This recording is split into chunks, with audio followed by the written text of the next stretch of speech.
नाग तीर्थ की महिमा। ब्रह्मा जी कहते हैं, नाग तीर्थ के नाम से जो प्रसिद्ध क्षेत्र है वह सब अभिष्ट वस्तुओं को देने वाला तथा मंगलमय है। वहां भगवान नागेश्वर निवास करते थे। उनके महात्म्य की विस्तृत कथा भी सुनो। प्रतिष्ठानपुर में चंद्रवंशी राजा शूरसेन राज्य करते थे। वे समस्त गुणों के सागर और बुद्धिमान थे। उन्होंने अपने पत्नी के साथ पुत्र उत्पन्न होने के लिए बड़े बड़े यत्न किए।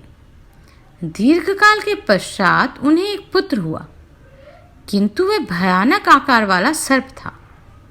राजा ने उस पुत्र को बहुत छिपा कर रखा। किसी को इस बात का पता न लगा कि राजा का पुत्र सर्प है। अंतपुर अथवा बाहर का मनुष्य भी इस भेद से परिचित ना हो सका।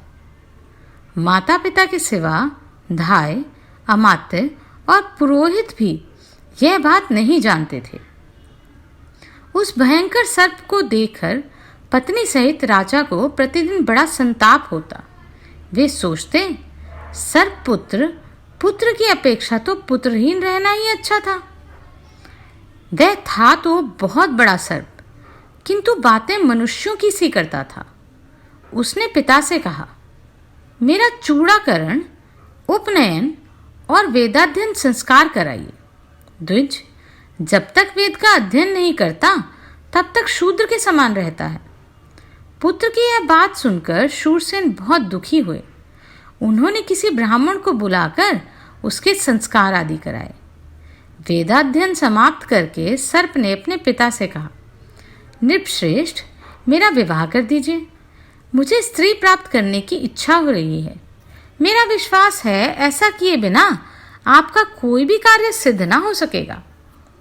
पुत्र का यह निश्चय जानकर राजा ने अमात्यों को बुलाया और उसके विवाह के लिए इस प्रकार कहा, मेरा पुत्र युवराज नागेश्वर सब गुणों की खान है।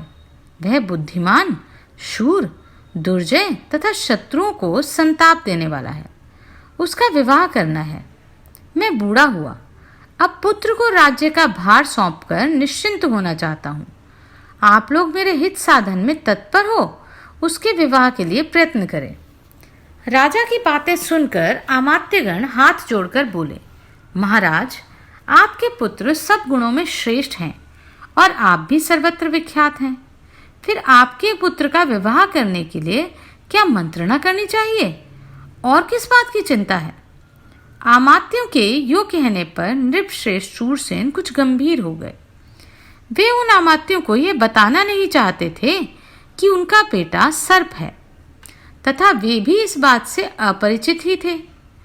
राजा ने फिर कहा, कौन कन्या गुणों में सबसे अधिक है तथा कौन राजा ऊंचे कुल में उत्पन्न, श्रीमान और उत्तम गुणों के आश्रय हैं?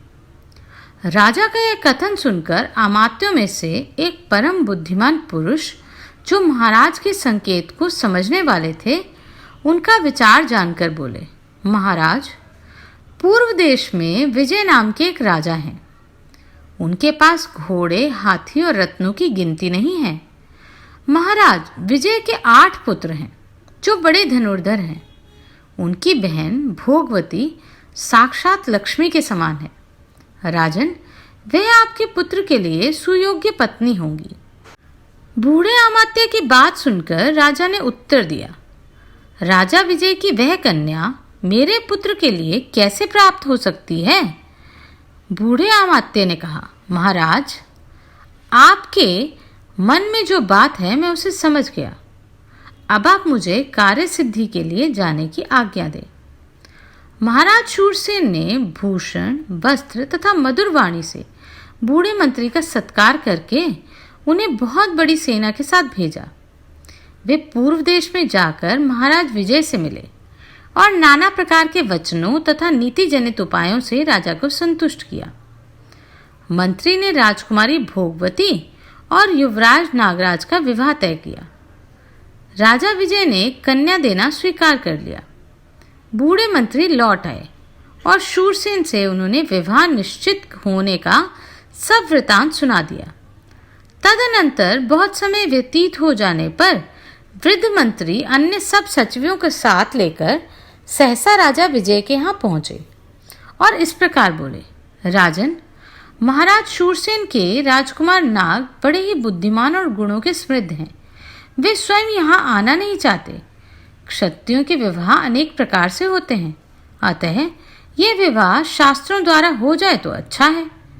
वृद्ध मंत्री की बात सुनकर राजा विजय ने उसे सत्य ही माना और भोगवती का विवाह शस्त्र के साथ ही शास्त्र विधि के अनुसार संपन्न हुआ। विवाह के पश्चात महाराजा ने बड़े हर्ष के साथ बहुत सी गऊएं, सुवर्ण और अश्व आदि सामग्री देकर कन्या को विदा किया। साथ ही अपने आमात्यों को भी भेजा। बूढ़े मंत्री आदि सचिवों ने प्रतिष्ठान में आकर महाराज शूरसेन को उनकी पुत्र वधू समर्पित कर दी। राजा विजय ने जो विनय पूर्वक वचन कहे थे उनको भी सुनाया और उनकी दी हुई वस्तुएं भी अर्पित कर दी। विचित्र आभूषण, दासियों और वस्त्र आदि निवेदन किए।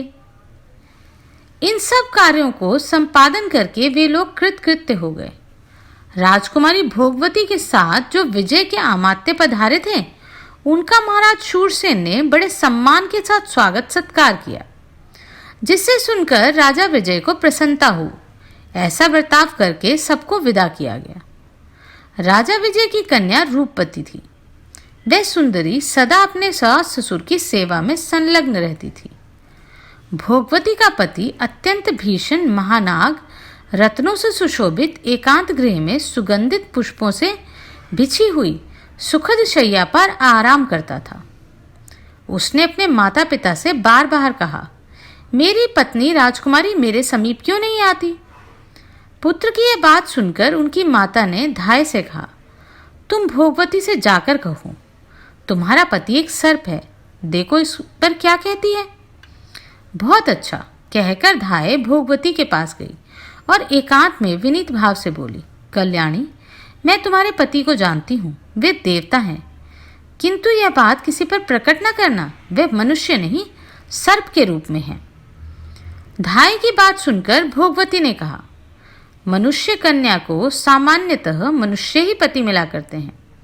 यदि देवजाति का पुरुष पति रूप में प्राप्त हो तब तो क्या कहना, वह तो बड़े पुण्य से मिलता है। धाय ने भोगवती की बात सर्प से, उसकी माता से और महाराज शूरसेन से भी कही। भोगवती ने भी धाय को बुलाकर कहा, तुम्हारा कल्याण हो, मुझे मेरे स्वामी का दर्शन तो कराओ। तब धाय ने उसे ले जाकर अत्यंत भयानक सर्प का दर्शन कराया। वह सुगंधित फूलों से आच्छादित पलंग पर विराजमान था। एकांत गृह में रत्नों से विभूषित भयानक सर्प के आकार में बैठे हुए अपने स्वामी को देखकर भोगवती ने हाथ जोड़कर कहा, मैं धन्य और अनुग्रहित हूँ, जिसके पति देवता है, पति ही स्त्री की गति है।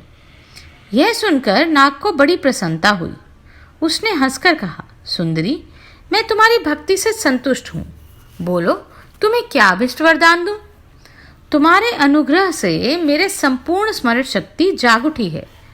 मुझे पिनाकधारी देवादिदेव भगवान शंकर ने शाप दिया है।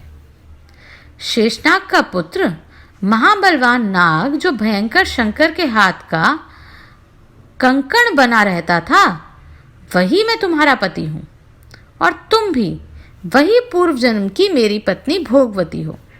एक दिन भगवान शंकर एकांत में पार्वती जी के साथ बैठे थे।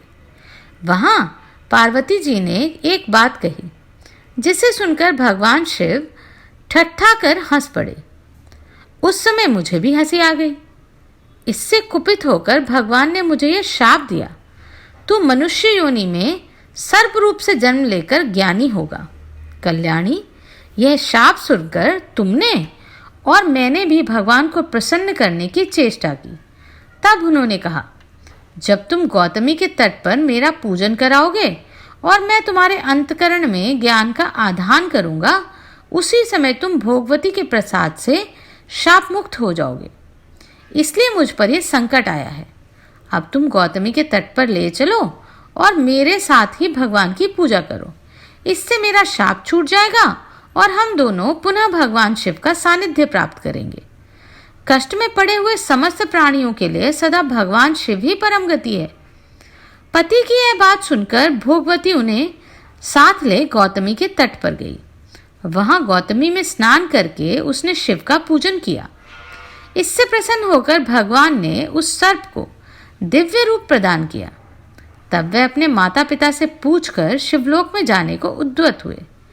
यह जानकर पिताजी ने कहा, बेटा, तुम एक ही मेरे पुत्र और युवराज हो, इसलिए समस्त राज्य का पालन करो और बहुत से पुत्र उत्पन्न करके मेरे स्वर्गागमन के पश्चात शिवलोक में जाओ। पिता का यह कथन सुनकर नागराज ने कहा, अच्छा, ऐसा ही करूंगा। फिर वे इच्छानुसार रूप धारण करके अपनी पत्नी के साथ रहने लगे।